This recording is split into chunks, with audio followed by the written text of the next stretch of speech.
Amin. Silakan duduk, Bapak Ibu.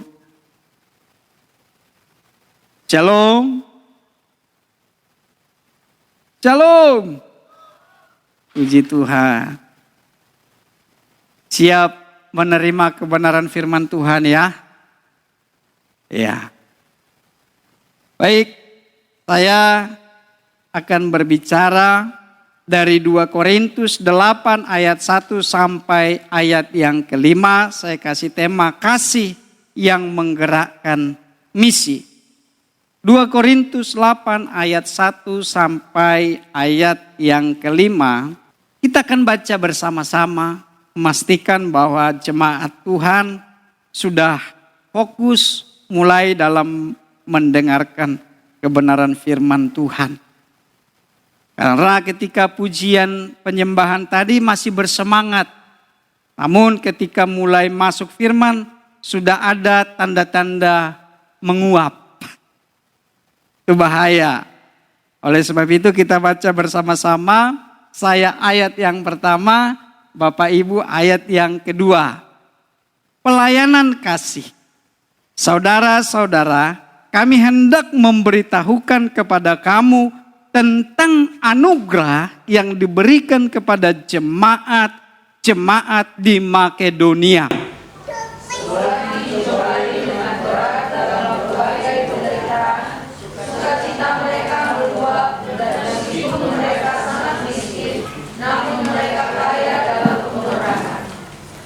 Aku bersaksi bahwa mereka telah memberi menurut kemampuan mereka, bahkan melampaui kemampuan mereka.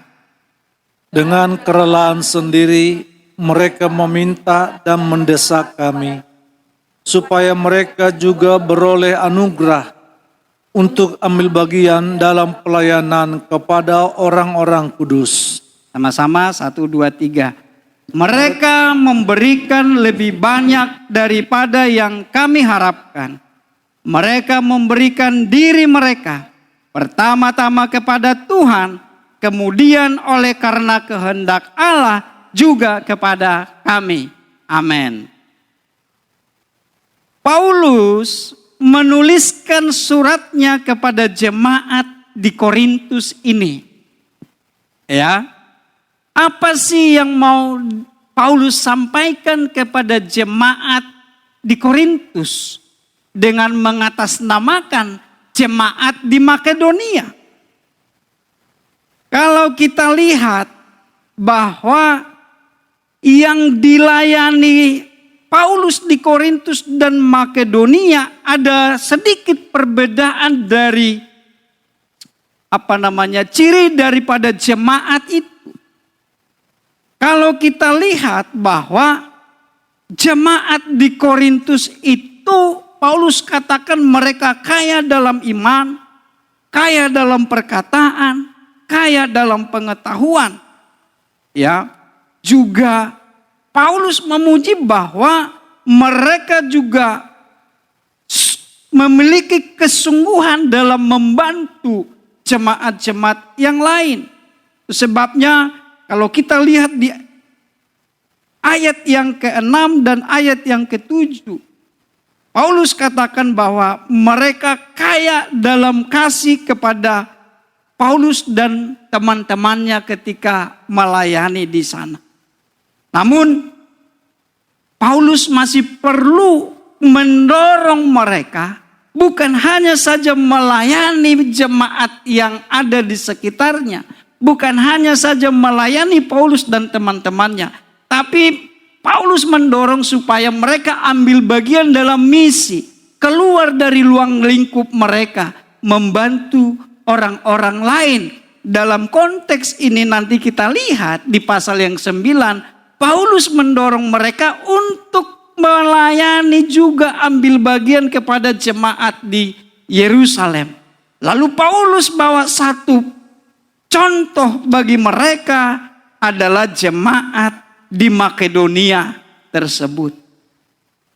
Pertanyaannya, kenapa Paulus membawa jemaat Makedonia ketika mereka didorong untuk ambil bagian dalam misi tersebut, saudara. Kalau kita lihat bahwa jelas di ayat yang pertama dan ayat yang kedua dikatakan selagi dicobai dengan berat dalam berbagai penderitaan, sukacita mereka meluap. Ya, dicobai dengan berat dengan berbagai penderitaan. Dan ini pun dialami oleh Paulus dan teman-temannya ketika melayani di Makedonia. Kalau kita lihat di ayat yang ke-6, ayat yang ke-5, pasal yang ke-7 dikatakan begini. Bahkan ketika kami tiba di Makedonia, kami tidak beroleh ketenangan bagi tubuh kami. Di mana-mana kami mengalami kesusahan, pertengkaran dari luar dan ketakutan dari dalam.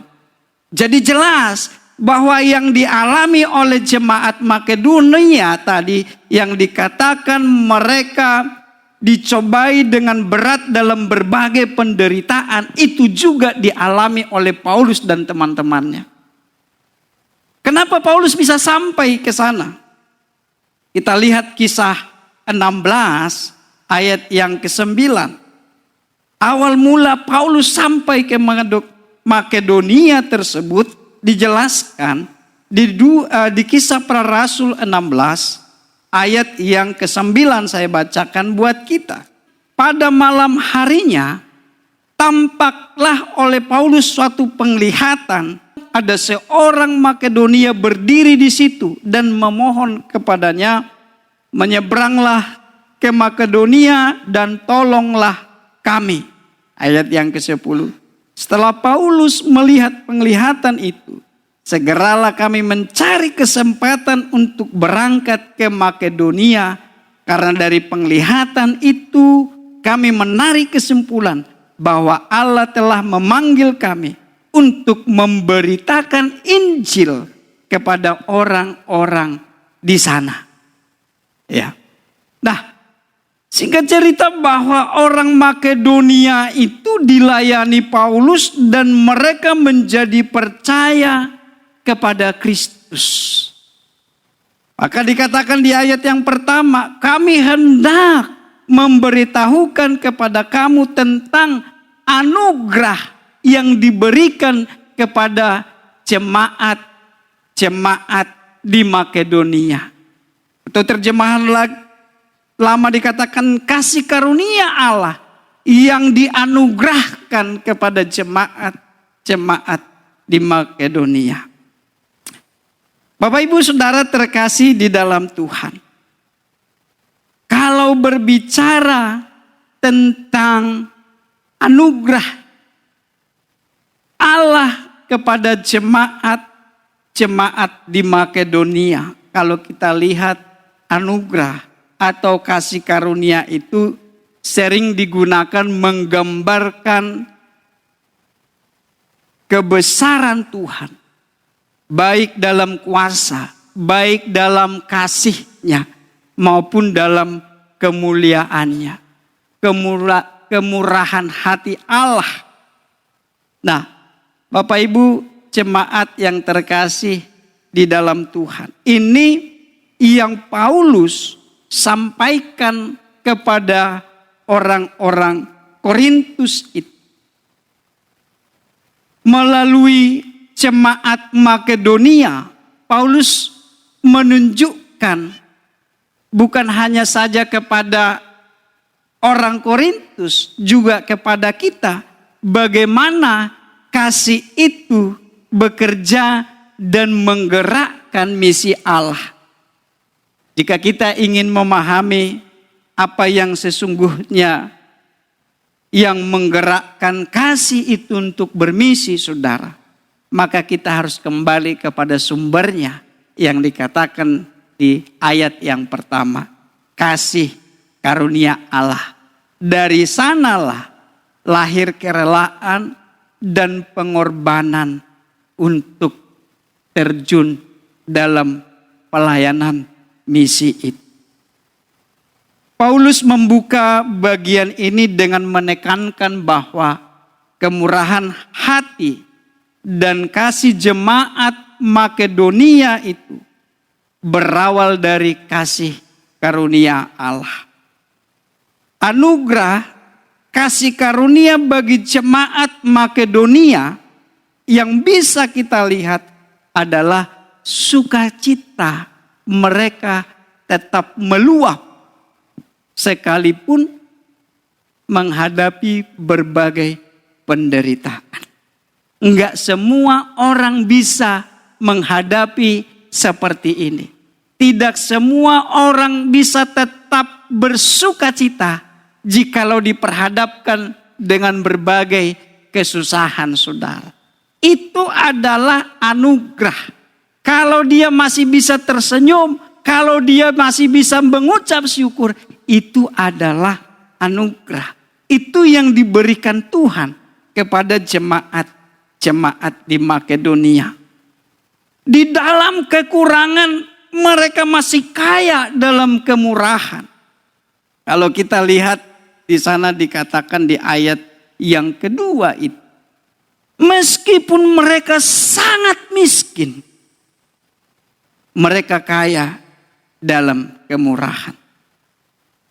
Berarti kalau kita lihat dari sini, saudara, berbagai penderitaan itu adalah keterbatasan ekonomi yang mereka hadapi.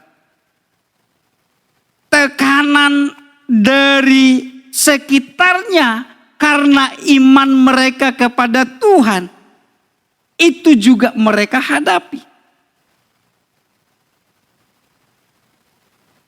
Apa yang dialami jemaat Makedonia belum sebanding dengan kehidupan kita. Kalau dikatakan kita sangat miskin dalam ekonomi, tidak. Ya. Kita masih bisa berpakaian rapi, saudara. Ya kan? Kita bisa mengenakan baju baru. Kalau dikatakan ada tekanan dari orang-orang sekitar karena iman kita kepada Tuhan, kita tidak mengalaminya. Kalau Bapak Ibu lihat berita pendeta-pendeta di Cina, mereka yang ibadah di bawah tanah, ditangkap, dibunuh. Mereka mendapat tekanan, saudara. Ketika mereka beribadah kepada Tuhan, kita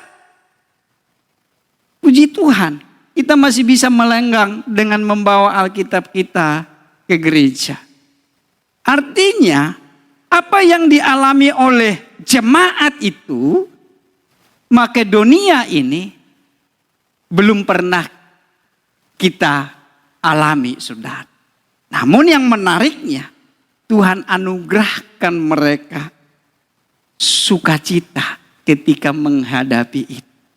Yang mau saya sampaikan, kalau kita diperhadapkan dengan persoalan, maka minta kepada Tuhan supaya diberikan kita anugerah tetap bersukacita melewati itu. Sama seperti yang diberikan kepada jemaat di Makedonia. Sekalipun mereka sangat terbatas materi, Tuhan berikan mereka anugerah sehingga mereka kaya dalam apa, saudara? Dalam kemurahan. Amin. Kita kaya dalam apa, Bapak Ibu?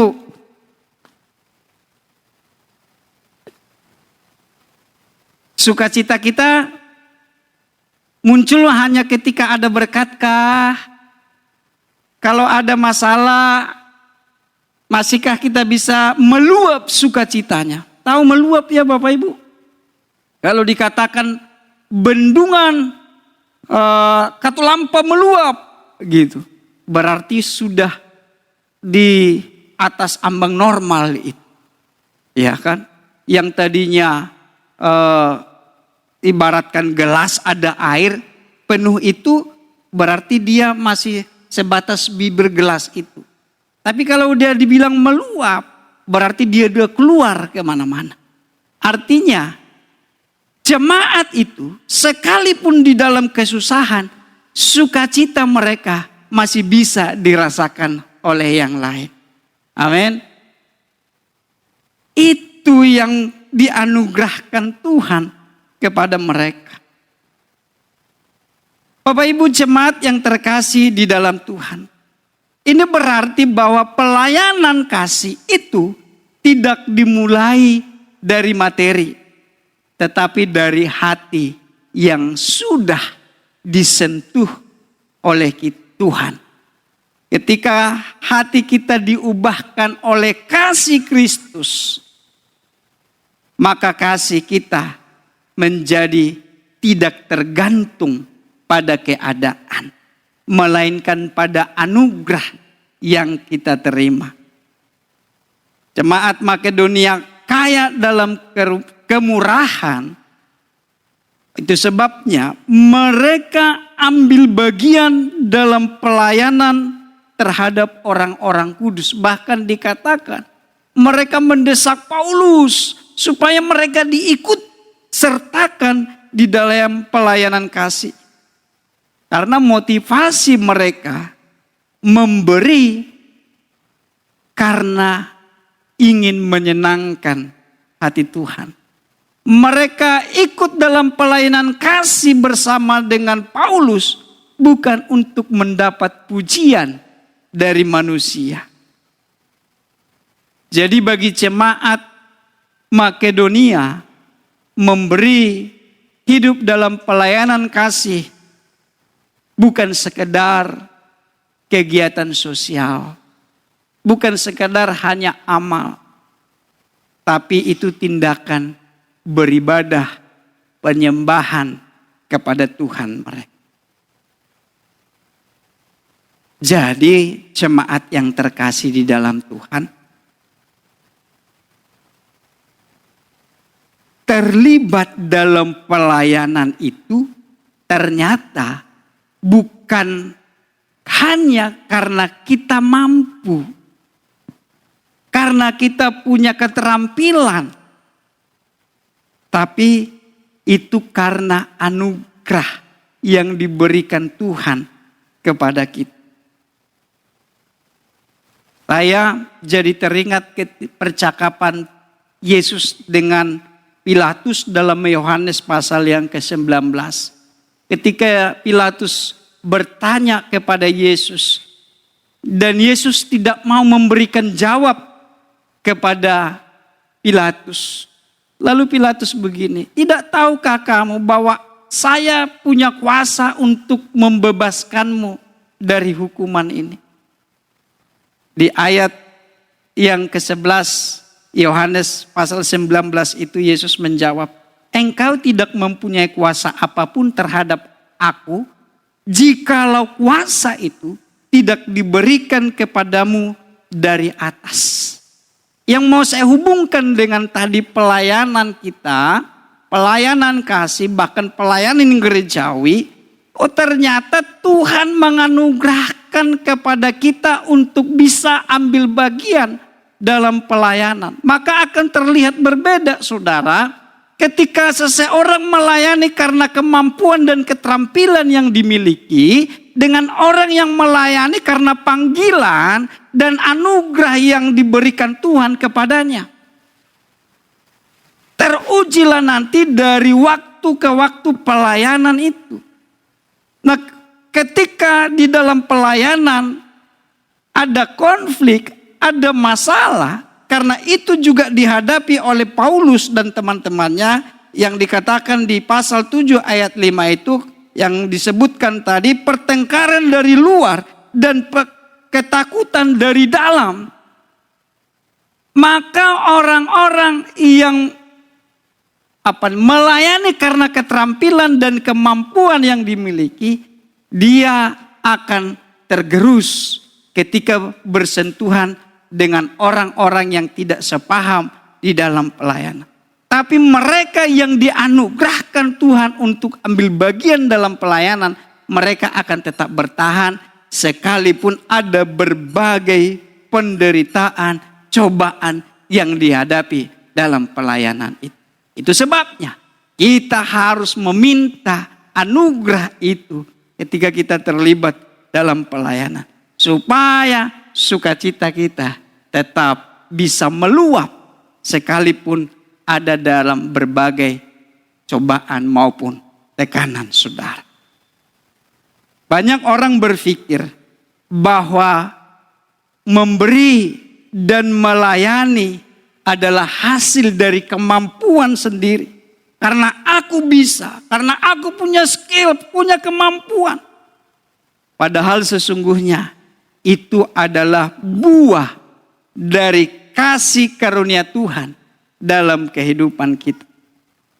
Tidak ada kasih yang mampu menggerakkan misi tanpa terlebih dahulu disentuh oleh kasih karunia Allah. Jemaat Makedonia yang tadinya mereka belum percaya kepada Tuhan, belum tahu tentang pelayanan kasih, membantu orang-orang kudus sesamanya. Tapi ketika mereka menerima Yesus, mereka disentuh oleh kasih itu, maka mereka juga mendesak Paulus dan teman-temannya supaya mereka terlibat dalam pelayanan. Kasih karunia itulah yang menyalakan api misi di dalam hati jemaat itu, saudara. Misi itu bukan sekedar kegiatan keluar. Misi itu bukan hanya sekedar kegiatan keluar, tapi aliran kasih yang keluar. Berbeda, saudara. Kalau hanya kegiatan keluar, orang-orang yang belum menerima Yesus bisa terlibat di situ karena dia punya materi. Tapi kalau aliran kasih itu keluar, mereka yang sudah mengalami penebusan di dalam karya Kristus, sudah lahir karena mereka telah dilahirbarukan oleh Allah.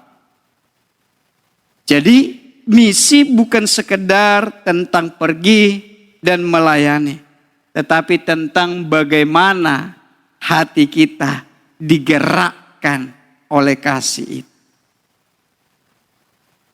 Bapak Ibu jemaat yang terkasih di dalam Tuhan, kasih karunia yang diterima jangan hanya berhenti di dalam gereja ini, tapi harus mengalir keluar kepada sekeliling kita. Namun harus melalui tindakan nyata, memberi, melayani, bersaksi, menyampaikan kebenaran itu.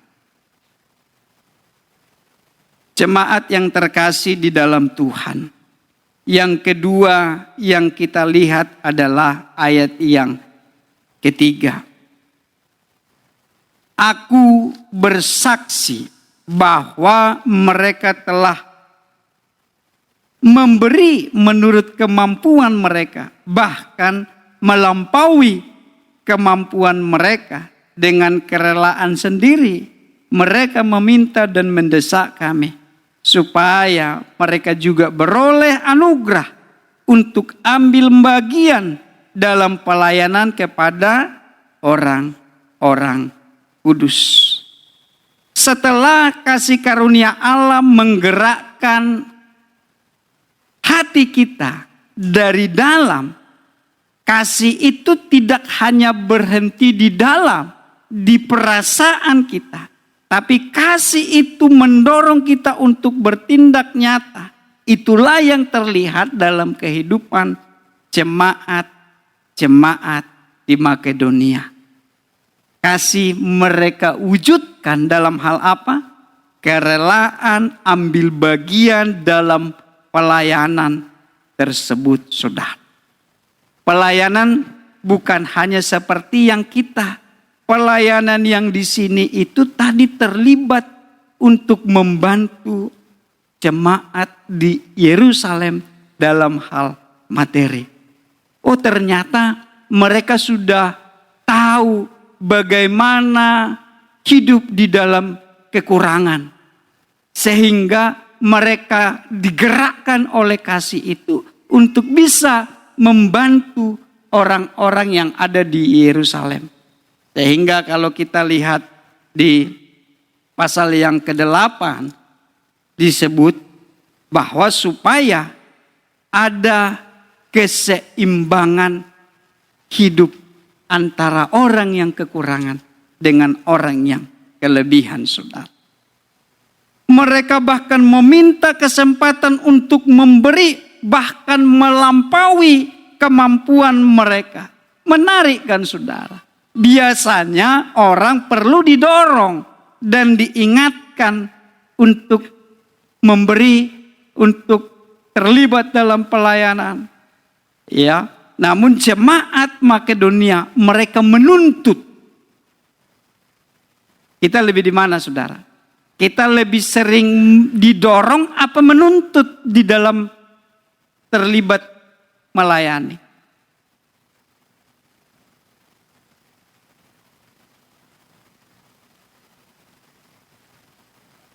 Buktikan saja dari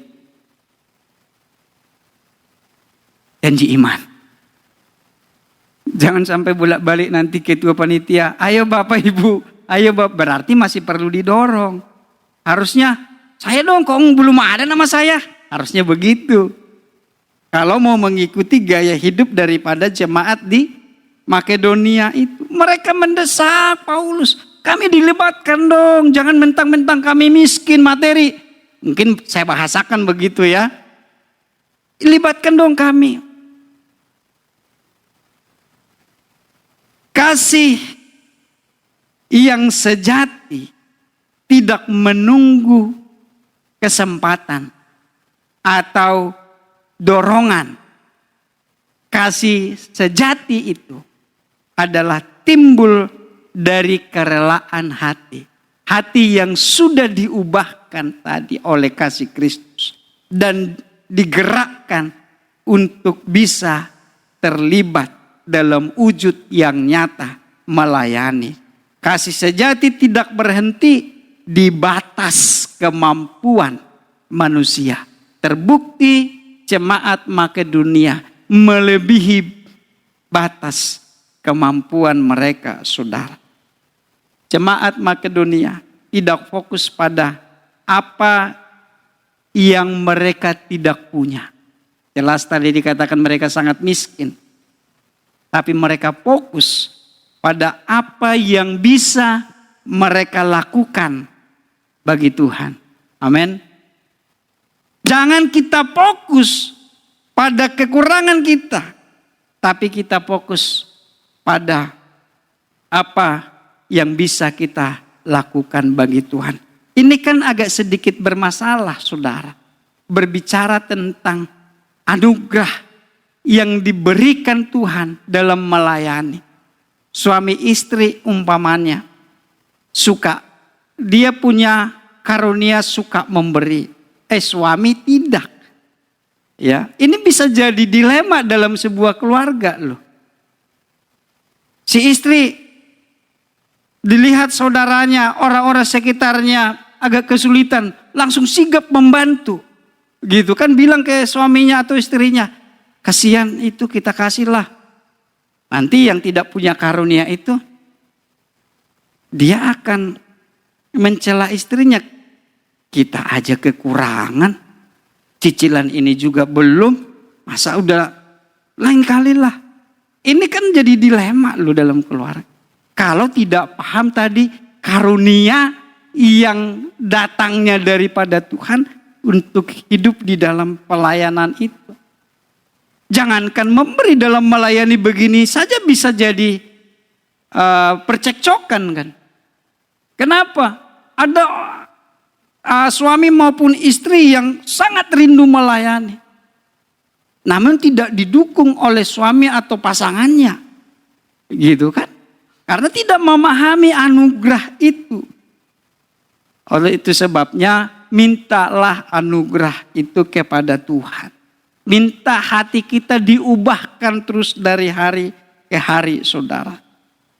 Kalau jemaat Makedonia, mereka tidak fokus pada kekurangannya. Tapi mereka fokus apa yang bisa kita lakukan bagi kemuliaan Tuhan. Bagi pekerjaan Tuhan.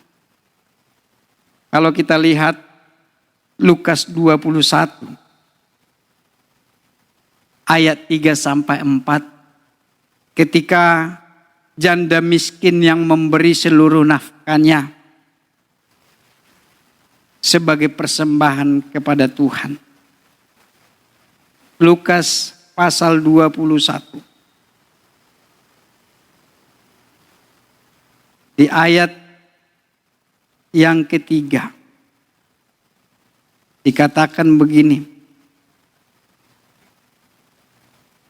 Saya mulai ayat yang pertama. Ketika Yesus mengangkat mukanya, ia melihat orang-orang kaya memasukkan persembahan mereka ke dalam peti persembahan. Ia melihat juga seorang janda miskin memasukkan 2 uang tembaga ke dalam peti itu.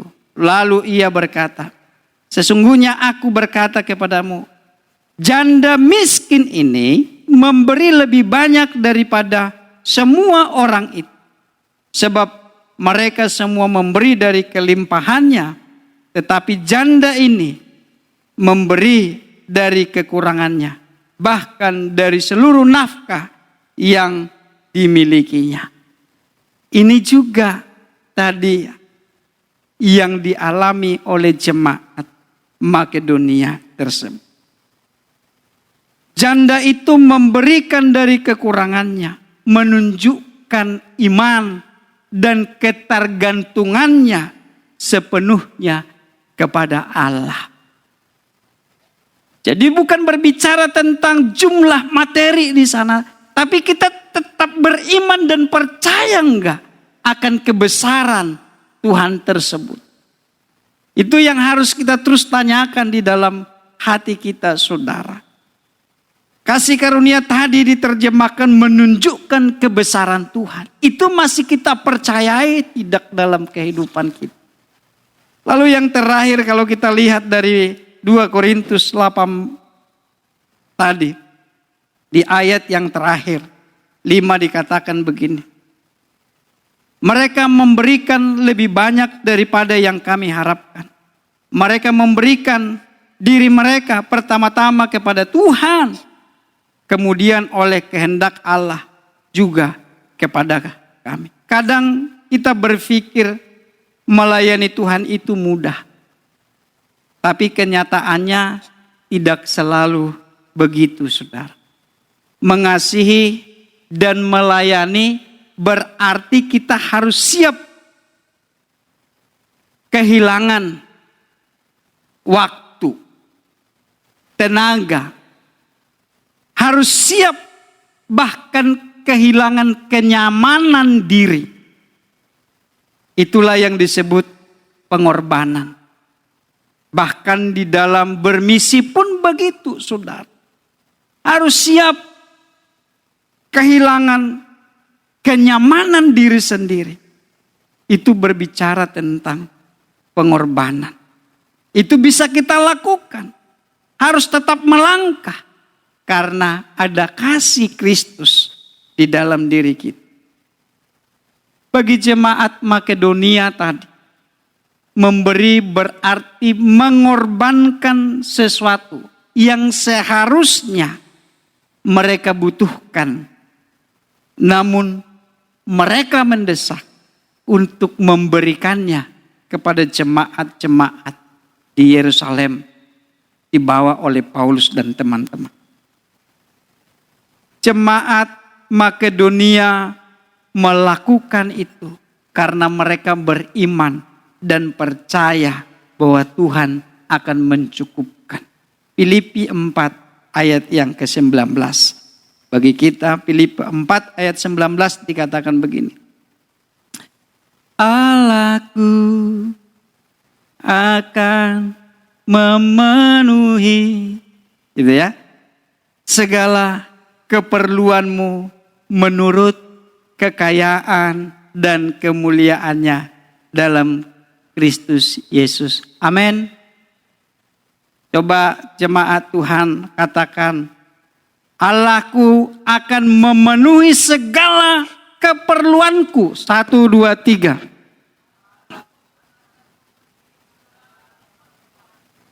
Tuhan senang loh kalau kita nurut begini.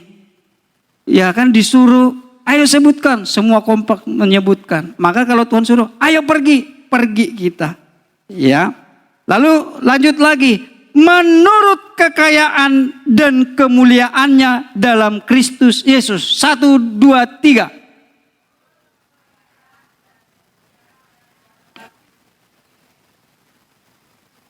Amin. Ya, kita harus mengimani ayat ini, saudara. Bahkan kalau pengen versi yang berbeda dinyanyikan, kan ada lagunya kan? Coba 1, 2, 3.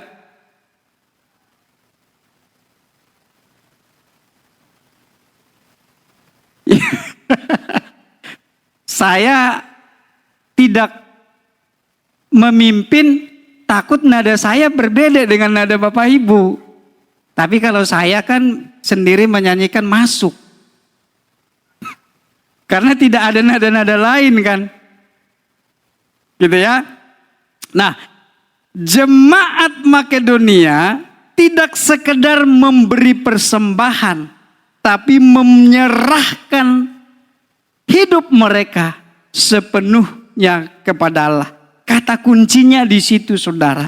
Kalau kita lihat tadi di ayat yang kelima, mereka menyerahkan hidupnya pertama-tama kepada, kata kuncinya ternyata adalah menyerahkan hidup kita kepada Tuhan. Berarti kita tinggal menunggu Tuhan bertindak apa terhadap kita. Kadang kita menyerahkan kepada Tuhan, namun muncul keraguan tentang apa yang telah kita serahkan kepada Tuhan tersebut. Pernah Bapak Ibu mengalami itu? Sudah berdoa sungguh-sungguh kepada Tuhan supaya diberikan jalan keluar atau supaya ditolong dalam menyelesaikan satu masalah, tapi dalam langkahnya masih meragukan. Maka kita harus terus baca itu ayat bahwa Allahku akan memenuhi segala keperluanku. Inilah inti daripada kalau kita berbicara tentang misi tersebut. Alami dulu Kristus dalam kehidupanmu. Serahkan hidupmu kepada Tuhan. Berarti mau Tuhan berbicara apa, engkau harus turut karena engkau sudah menyerahkan hidupmu kepada Tuhan. Misi yang hidup itu berawal dari hati yang lebih dahulu diserahkan kepada Allah dan terus tumbuh dari hubungan yang benar dengan Allah. Engkau menyerahkan hidupmu kepada Tuhan, maka engkau harus jaga hubunganmu dengan Tuhan. Teruslah bersekutu dengannya, teruslah baca dan renungkan firman-Nya. Maka Tuhan akan terus memberkati perjalanan kehidupan kita menjadi orang-orang yang setia kepada Tuhan. Memberi tanpa menyerahkan diri kepada Tuhan akan cepat lelah. Itu tadi yang saya katakan, orang yang melayani tanpa menyerahkan dirinya kepada Tuhan, tanpa anugerah yang dikaruniakan Tuhan kepadanya, akan cepat lelah, akan cepat berakhir. Tetapi ketika hati sudah menjadi milik Tuhan, kasih itu akan menjadi gaya hidup dalam kehidupan kita, saudara. Jemaat Makedonia contoh nyata gereja yang hidup dalam semangat misi. Karena mereka berkorban meskipun hidup dalam kesusahan, hidup dalam kekurangan. Mereka memberikan diri mereka kepada Allah terlebih dahulu. Menyerahkan hidupnya untuk dipakai oleh Allah.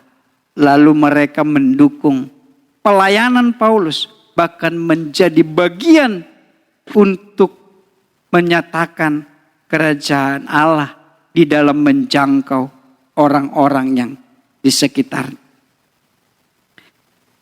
Hidup dalam misi Bapak Ibu berarti hidup dalam keseimbangan antara menerima kasih Allah dan membagikan kepada sesama. Ayat terakhir bagi kita Matius 22 ayat 37 sampai 40 itu, kasihilah Tuhan Allahmu dengan segenap hatimu, dengan segenap jiwamu, dengan segenap akal budimu. Lalu dikatakan, kasihilah sesamamu manusia seperti dirimu sendiri. Memberi pelayanan misi yang bertujuan mewujudkan keseimbangan dan kehidupan dalam tubuh Kristus. Oleh sebab itu, jemaat yang terkasih di dalam Tuhan, teruslah berdoa kepada Tuhan supaya kita diberikan kemampuan untuk ambil bagian di dalam melayani. Kita diberikan kemampuan di dalam membantu orang-orang yang di sekitar kita. Ayat terakhir saya bacakan di pasal yang ke-8 ayat yang ke-14. Hendaklah sekarang ini kelebihan kamu mencukupkan kekurangan mereka, agar kelebihan mereka kemudian mencukupkan kekurangan kamu, supaya ada keseimbangan. Tuhan Yesus memberkati, kita berdoa.